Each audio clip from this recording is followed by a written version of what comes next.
ಉದ್ದೇಶವನ್ನು ನೋಡುವಾಗ ದೇವರು ಬೋಧಿಸುವಂತಹ ದೇವರು. ಆತನ ಸಮ್ಮುಖದಲ್ಲಿ ಕಾದಿದ್ದು ಕೇಳುವವನಿಗೆ ಆತನು ಬೋಧಿಸಿ ಉಚಿತವಾದಂತ ದಾರಿಯನ್ನು ತೋರಿಸುವಂತವರು ಯೇಸು ಸ್ವಾಮಿ. ಆತನ ಸಮ್ಮುಖದಲ್ಲಿ ಕಾದಿದ್ದು ದೇವರಿಗಾಗಿ, ದೇವರ ವಾಕ್ಯಕ್ಕಾಗಿ, ದೇವರ ಬೋಧನೆಗಾಗಿ, ದೇವರ ಮಾತಿಗಾಗಿ ಕಾದಿದ್ದು ಕೇಳುವವನ ಹೃದಯದಲ್ಲಿ ಮನುಷ್ಯನಿಗೆ ದೇವರು ಉಚಿತವಾಗಿ ಬೋಧಿಸಿ ಆತನು ನಡೆಯಬೇಕಾದಂತ ಮಾರ್ಗವನ್ನು ತೋರಿಸಲು ನಮ್ಮ ಕರ್ತನು ಶಕ್ತನು. ಕೀರ್ತನೆ 32:8ನೇ ವಾಕ್ಯದಲ್ಲಿ ದೇವರು ಹೀಗೆ ಬರೆಯಲ್ಪಟ್ಟಿದ್ದಾರೆ. ದೇವರ ವಾಕ್ಯ ಹೀಗೆ ಬರೆಯಲ್ಪಟ್ಟಿದೆ, ಯೆಹೋವನು ನಿನ್ನನ್ನು ಉಪದೇಶಿಸಿ ನಡೆಯಬೇಕಾದ ಮಾರ್ಗವನ್ನು ತಿಳಿಸುವನು. ನೀನು ನಡೆಯಬೇಕಾದ ಮಾರ್ಗವನ್ನು ತಿಳಿಸಿ ನಿನ್ನನ್ನು ಕಟಾಕ್ಷಿಸಿ ನಿನ್ನ ಮೇಲೆ ಕರುಣೆಯನ್ನಿಟ್ಟು ಆಲೋಚನೆ ಹೇಳುವೆನು. ಆತನು ಆಲೋಚನೆ ಹೇಳಿ ಆಮೆನ್. ಮೊದಲು ಏನ್ ಮಾಡ್ತಾನೆ? ನಿನಗೆ ಬೋಧಿಸ್ತಾನೆ.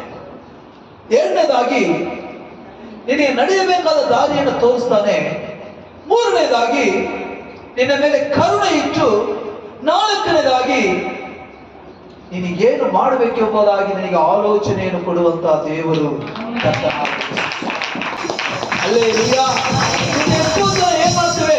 ದಾರಿ ಗೊತ್ತಿಲ್ಲದೆ ಹೋಗುವಂತ ದಾರಿ ನಮಗೆ ಸರಿಯಾಗಿ ಗೊತ್ತಿಲ್ಲದ ಕಾರಣ, ಮಾಡುವಂತ ಕೆಲಸ ನಮಗೆ ಸರಿಯಾಗಿ ಗೊತ್ತಿಲ್ಲದ ಕಾರಣ, ನಡೆಯುವಂತ ನಡತೆ ನಮಗೆ ಸರಿಯಾಗಿ ಗೊತ್ತಿಲ್ಲದ ಕಾರಣ, ಹೋಗುವಂತ ಕಾರ್ಯದಲ್ಲಿ, ಮಾಡುವಂತ ಕಾರ್ಯದಲ್ಲಿ, ನಡೆಯುವಂತ ದಾರಿಯಲ್ಲಿ ಸರಿಯಾದ ದಾರಿ ಇಲ್ಲದ ಕಾರಣ ನಾವು ಏನೋ ನಮ್ಮ ಸ್ವಂತ ಬಲದಿಂದ ಮಾಡುವುದಕ್ಕಾಗಿ ಹೋಗಿ ಹಳ್ಳದಲ್ಲಿ ಬಿದ್ದು ಹೋಗ್ಬಿಡ್ತೇವೆ, ದಾರಿ ತಪ್ಪಿ ಹೋಗ್ಬಿಡ್ತೇವೆ, ದಾರಿ ಗೊತ್ತಿಲ್ಲದ ರೀತಿಯಲ್ಲಿ ಆಗ್ಬಿಡ್ತೇವೆ.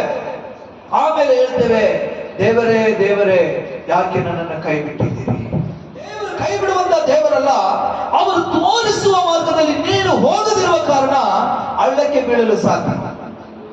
ஆமென் அல்லேலூயா. அவர் காண்பிக்கும் வழியில் நாம நடக்காம போய் தான் பள்ளத்துல விழுமா வழிய, அவர் நம்மை பள்ளத்துல தள்ளுகிற தேவன் அல்ல. ஆமென் ஆமென். கீர்த்தನೆ 119 105ನೇ ವಾಕ್ಯ ನೋಡಿ ಹೇಗೆ ಹೇಳ್ತದೆ, உன்னுடைய வசனம் என்னுடைய கால்களுக்கு தீபமும் என் பாதைக்கு அது வெளிச்சமாய் இருக்கிறது.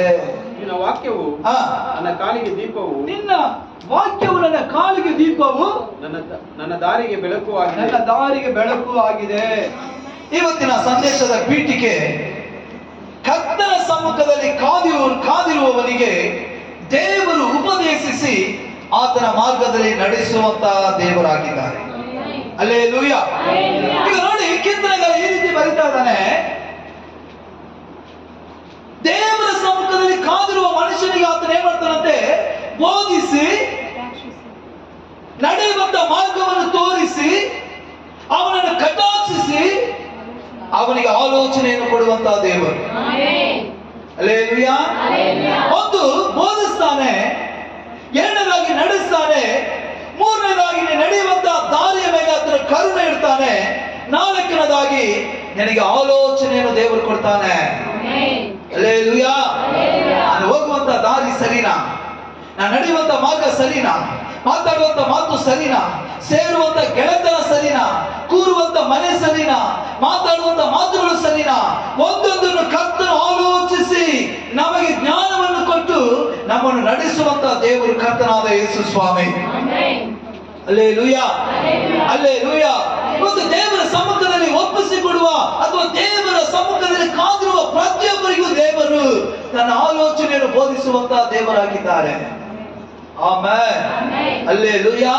9ನೇ ವಾಕ್ಯ ಹೀಗೆ ಹೇಳ್ತದೆ ನೋಡ್ರಿ, ಆದುದರಿಂದ ನೀವು ವಿವೇಕಹೀನರಾಗಿ ಕುದುರೆಯಂತೆ ವಿವೇಕ ಇಲ್ಲದವರಾಗಿ ಅಥವಾ ಬುದ್ಧಿ ಇಲ್ಲದವರಾಗಿ ಅಥವಾ ಜ್ಞಾನ ಇಲ್ಲದವರಾಗಿ ಏಸರ ಕತ್ತೆ ರೀತಿಯಲ್ಲಿ ನೀವು ಇರಬಾರದು. ஆமென். கழுத போல இருந்து கஷ்டம், கழுத போல இருந்து கஷ்டம் வந்த நேரம் ஆண்டவரை தேடக்கூடாது. இஷ்டத்துக்கு நம்முடைய வாழ்க்கையை வாழக்கூடாது, இஷ்டத்துக்கு நம்முடைய ஆலோசனை நடக்கக்கூடாது, இஷ்டத்துக்கு நம்ம வழி மாறி போகக்கூடாது. தேவ பிள்ளைகள் இந்த வழியில தான் போக வேண்டும் என்று கர்த்தருடைய கட்டளை. அல்லேலூயா. ದೇವರ ಮಕ್ಕಳು ಇದೇ ದಾರಿಯಲ್ಲಿ ನಡೆಯಬೇಕೆಂಬುದು ದೇವರ ಮಾರ್ಗ. ಇವತ್ತು ದೇವರ ಮಕ್ಕಳು ದಾರಿ ತಪ್ಪಿ ಇಷ್ಟಕ್ಕೆ ನಾನು ಜೀವಿಸಬಹುದು ಎಂಬುದಾಗಿ ಅನಿಸುವುದು ಕ್ರೈಸ್ತ ಜೀವನ ಅಲ್ಲ, ಯೇಸುವಿನ ಮಕ್ಕಳ ಜೀವನ ಅಲ್ಲ. ಯಾವ ಮನುಷ್ಯನಾದರೂ ಯೇಸುವಿನ ಮಗಳು ಎನಿಸಿಕೊಂಡಿರುವ ನಾವು ಕರ್ತನ ಸಮ್ಮುಖದಲ್ಲಿ ಆತನ ಆಲೋಚನೆಯನ್ನು ಕೇಳಿ, ಆತನ ಬೋಧನೆಯನ್ನು ಕೇಳಿ, ಅವನು ನಡೆಸುವಂತ ಮಾರ್ಗದಲ್ಲಿ ನಡೆದು ಅವನು ಹೇಳಿದ ಹಾಗೆ ನಡೆಯುವವನೇ ನಿಜವಾದ ಕ್ರೈಸ್ತನು. ದೇವರು ತೋರಿಸುವಂತ ಮಾರ್ಗದಲ್ಲಿ ನಡೆಯುವವನು ಕ್ರೈಸ್ತನು. ದೇವರು ಬೋಧಿಸುವಂತ ಬೋಧನೆಯನ್ನು ಕೇಳುವವನು ಕ್ರೈಸ್ತನು. ದೇವರ ಆಲೋಚನೆಯಂತೆ ಮಾಡುವವನು ಕ್ರೈಸ್ತನು. ದೇವರು ಹೇಳಿದಂತ ಜಾಗಕ್ಕೆ ಹೋಗುವವನು ಕ್ರೈಸ್ತನು. ದೇವರು ಹೇಳಿದಂತ ಮಾತನ್ನು ಮಾತನಾಡುವವನು ಕ್ರೈಸ್ತನು.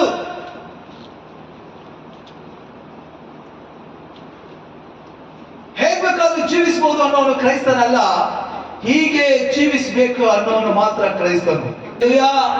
ಬೇರೊಬ್ಬನನ್ನು ಕುರಿತು ಅವನ ಬಗ್ಗೆ ಮಾತಾಡೋದಕ್ಕೆ ದೇವರು ನಮಗೆ ಯಾವ ಅಧಿಕಾರವನ್ನು ಕೊಟ್ಟಿಲ್ಲ. ಮೊದಲು ನಮ್ಮನ್ನು ನಾವು ಸರಿಪಡಿಸಿಕೊಂಡು, ನಮ್ಮ ಜೀವಿತವನ್ನು ಸರಿಪಡಿಸಿಕೊಂಡು, ನಮ್ಮ ಕುಟುಂಬವನ್ನು ನಾವು ಸರಿಪಡಿಸಿಕೊಂಡು ದೇವರಿಗೆ ಮೆಚ್ಚುಗೆಯಾದ ಜೀವಿತವನ್ನು ನಾವು ನಡೆಸಬೇಕೆ ಹೊರತು ಯಾವಾಗಲೂ ಬೇರೊಬ್ಬನ ಬಗ್ಗೆ, ಬೇರೊಬ್ಬನ ಕುಟುಂಬದ ಬಗ್ಗೆ, ಬೇರೊಬ್ಬನ ಇವರ ಬಗ್ಗೆ, ಅವರ ಬಗ್ಗೆ, ಇವರ ಬಗ್ಗೆ ಮಾತಾಡುವಂತ ಅಧಿಕಾರ ದೇವರು ಯಾರಿಗೂ ಕೂಡ ಕೊಟ್ಟಿಲ್ಲ. ಕೊಟ್ಟಿದ್ದಾರೆ ಎಲ್ಲಾದ್ರೂ? ದೇವರು ಹೇಳ್ತಾ ಇದ್ದಾರೆ, ಮೊದಲು ನಿನ್ನ ಕಣ್ಣಲ್ಲಿರುವಂತಹ ರವೆಯನ್ನು ತೆಗೆ, ಆ ನಂತರ ನಿನ್ನ ಸಹೋದರನ ಕಣ್ಣಿಗೆ ಹೋಗು. புரியுதுன்ற மட்டும் சொல்லுங்க. முதல்ல நம்ம சரிப்படுத்திக் நம்முடைய வாழ்க்கையை சரிப்படுத்திக் கொள்ளணும். கர்த்தருக்கு ஏற்ற வாழ்க்கையை வாழணும். ஆண்டவருக்கு கீழ்ப்படியணும். கர்த்தர் சமூகத்துல காத்திருக்கணும். இடைவிடாமல் செபிக்கணும். இடைவிடாமல் ஆண்டவருடைய சமூகத்துக்கு வரணும். இடைவிடாமல் அவரோடு கூட பேசணும். இடைவிடாமல் அவரோடு கூட உறவாடுகிற வாழ்க்கை மட்டும்தான் நம்முடைய வாழ்க்கையை வர அடுத்தவங்களை குறித்து, அடுத்த குடும்பத்தை குறித்து, அடுத்த மனுஷனை குறித்து, அடுத்த காரியங்களை குறித்து பேசுவதற்கு கர்த்தர் ஒருவருக்கு ಅನುಮತಿ ಕೊಡುತ್ತದೆ. ಇವತ್ತು ದೇವರ ವಾಕ್ಯ ಹೇಳ್ತಾರೆ, ನಮ್ಮ ಬಾಯಿಗಳನ್ನು ನಾವು ಕಡಿವಾಣ ಹಾಕಿಕೊಳ್ಳಬೇಕಂತೆ. ಕಡಿವಾಣ ನಮ್ಮ ಬಾಯಿಯೊಳಗೆ ಹಾಕಿಕೊಂಡು ನಮ್ಮ ಕಿವಿ ತೆರೆಯಬೇಕು. ಯಾರೋ ಏನೋ ಮಾತಾಡುವುದಕ್ಕೆ ಅಲ್ಲಿ ಕಿವಿಗೊಟ್ಟು ಕೇಳುವಂತ ಕಿವಿ ತೆರೆಯಬಾರದು. ದೇವರನ್ನೊಟ್ಟಿಗೆ ಏನ್ ಮಾತಾಡ್ತಾನೆ ಎಂಬಂತ ದೇವರ ಮಾತನ್ನು ಕೇಳುವುದಕ್ಕೆ ನಮ್ಮ ಕಿವಿಗಳು ತೆರೆಯಲ್ಪಡಬೇಕು. ಸತ್ಯವೇದ ನೋಡ್ತೇವೆ, ಒಂದು ಕಡೆ ದಾವೀದನನ್ನು ಹೊಡೆಯುವುದಕ್ಕೆ ಒಂದು ಉಚ್ಚಾರ ಮಾಡ್ತಾನೆ, ಕಲ್ಲು ತಗೊಂಡು ಓಡ್ ಬರ್ತಾನೆ ದಾವೀದನ ಮೇಲೆ ಬಿಸಾಡುವುದಕ್ಕೆ. ದಾವೀದನ ಕೆಟ್ಟ ಮಾತಲ್ಲಿ ಬೈತಾನೆ.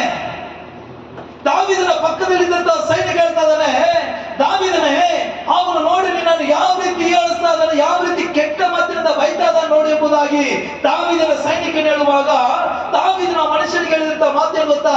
ಸೈನಿಕನೇ ನೀನು ಹೋಗಿ ಅವನ್ನ ಶೂಟ್ ಮಾಡಂತ ಹೇಳಿಲ್ಲ. ದಾವೀದನು ಮಾರಾಗಿ ಸೈನಿಕನ ಹೇಳ್ತಾ ಇದ್ದಾನೆ, ಅವನು ಏನೇ ಬೈದ್ರು ಕೂಡ ನಮ್ಮ ಕಿವಿ ಮುಚ್ಚಲ್ಪಟ್ಟವರಾಗಿ ನಾವು ಕಾಣದವರಾಗಿ ಹೋಗ್ಬೇಕು. ಅರ್ಥ ಆಗಿಲ್ವಾ? ಯಾರು ನಮ್ಮ ಬಗ್ಗೆ ಏನೇ ಹೇಳಿದ್ರು ಕೂಡ, ದಾವೀದ ಹೇಳ್ತಾದ್ರೆ ಅವನ ಬಗ್ಗೆ ನನ್ನ ಬಗ್ಗೆ ಏನು ಮಾತಾಡಿದ್ರು ಕೂಡ ನಾವು ಕೇಳಿಸಿಕೊಳ್ಳದವ ರೀತಿಯಲ್ಲಿ ನಾವು ಹೋದಾಗ ಮಾತ್ರ ನಾವು ನಿಜವಾದ ಮನುಷ್ಯರು. ಕನ್ನಡ ವಾಕ್ಯ ಹೋದಪ್ಪ. ಅವುಗಳು ಬಾರು ಕಡಿವಾಣಗಳಿಂದ ಅಲ್ಲದೆ ಸ್ವಾಧೀನವಾಗುವುದಿಲ್ಲವಷ್ಟೇ. ದುಷ್ಟರಿಗೆ ಅನೇಕ ಕಷ್ಟ ನಷ್ಟಗಳು ಉಂಟಾಗುವುದು. ಆದರೆ ಯೆಹೋವನಲ್ಲಿ ಭರವಸೆ ಬಿಟ್ಟವರನ್ನು ಆತನ ಕೃಪೆಯು ಆವರಿಸಿಕೊಳ್ಳುವುದು. ಕರಗಳನ್ನು ತಟ್ಟಿ ದೇವರ ನಾಮವನ್ನು ಕೂಡ ಮಹಿಮೆಪಡಿಸಿ ಎಲ್ಲ ಜನ ಕರಗಳನ್ನು ತಟ್ಟಿ. ಹಲ್ಲೆಲೂಯಾ. ದುಷ್ಟರಿಗೆ ಅನೇಕ ಕಷ್ಟಗಳುಂಟು, ಆಮೆನ್. ಆದ್ರೆ ದೇವರ ಮೇಲೆ ನಂಬಿಕೆ ಇಡುವವರಿಗೆ ಆತನ ಪ್ರಸನ್ನತೆ ಆವರಿಸಿಕೊಳ್ಳುತ್ತದೆ. ಆಮೆನ್. ಸತ್ಯವಾಗಿ ಹೇಳ್ತಾರೆ, ಜ್ಞಾನೋಕ್ತಿಯಲ್ಲಿ ದುಷ್ಟನು ಭೂಮಿ ಮೇಲೆ ನಿಲ್ಲಲ್ಲ, ನೀತಿವಂತರು ಸ್ಥಿರವಾಗಿ ಜೀವಿಸುವುದು. ಆಮೆನ್. ನೋಡಿ, ದೇವರ ವಾಕ್ಯ ಹೇಳ್ತದೆ, ದುಷ್ಟನಿಗೆ ಅನೇಕ ಕಷ್ಟಗಳುಂಟು ಭೂಮಿ ಮೇಲೆ. ಯಾಕಂದ್ರೆ ದುಷ್ಟನು ದೇವರ ಮಾತನ್ನು ಕೇಳಲ್ಲ, ದುಷ್ಟನು ದೇವರನ್ನು ಹುಡುಕಲ್ಲ, ದುಷ್ಟನು ದೇವರ ಬೋಧನೆಗೆ ಕಿವಿಗೊಡಲ್ಲ, ದುಷ್ಟನು ದೇವರ ಸಮ್ಮುಖಕ್ಕೆ ಬರಲ್ಲ. ದುಷ್ಟನು ತನ್ನ ಕಾರ್ಯವನ್ನು ದೇವರ ಮುಂದೆ ಏನೋ ತಾನು ಮಾಡುವ ರೀತಿಯಲ್ಲಿ ಇರುವಾಗ ಅವನಿಗೆ ನಾನಾ ರೀತಿಯಲ್ಲಿ ಕಷ್ಟ. ದೇವರ ವಾಕ್ಯ ಹೇಳ್ತದೆ, ದುಷ್ಟನಿಗೆ ಅನೇಕ ಕಷ್ಟಗಳುಂಟು. ಆದರೆ ದೇವರ ಮೇಲೆ ಭರವಸೆ ನಂಬಿಕೆ ಇಡುವ ಮನುಷ್ಯನಿಗೆ ದೇವರು ಏನ್ ಮಾಡ್ತಾರೆ? ಆತನ ಕೃಪೆ ಆ ಮನುಷ್ಯನನ್ನು ಆವರಿಸಿಕೊಳ್ಳುತ್ತದೆ. ಹಲ್ಲೆಲೂಯಾ. ಮತ್ತು ವಿಶ್ವಾಸಿಗಳ ಕುಟುಂಬದಲ್ಲಿ ಕಷ್ಟ ಇದೆ, ಕಣ್ಣೀರಿದೆ, ವೇದನೆ ಇದೆ, ದುಃಖ ಇದೆ ಅಂದ್ರೆ ಕಾರಣ ಯಾರು? ನಾವು, ದೇವರಲ್ಲ. ದೇವರು ಯಾವಾಗಲೂ ಕಷ್ಟವನ್ನು ಕೊಡುವಂತ ದೇವರಲ್ಲ. ದೇವರು ಹೇಳುವಂತ ಮಾತು, ಇಗೋ ಸದಾಕಾಲವು ನಾನು ನಿನ್ನ ಸಂಗಡ ಇದ್ದು ನಿನ್ನನ್ನು ಆಶೀರ್ವದಿಸುವೆನೆಂಬುದಾಗಿ ದೇವರು ಹೇಳ್ತಾ ಇದ್ದಾನೆ. ಹಲ್ಲೆಲೂಯಾ. ಕರ್ತನೇ ವಿಶೇಷವಾಗಿ ಆಶೀರ್ವದಿಸಲಿ.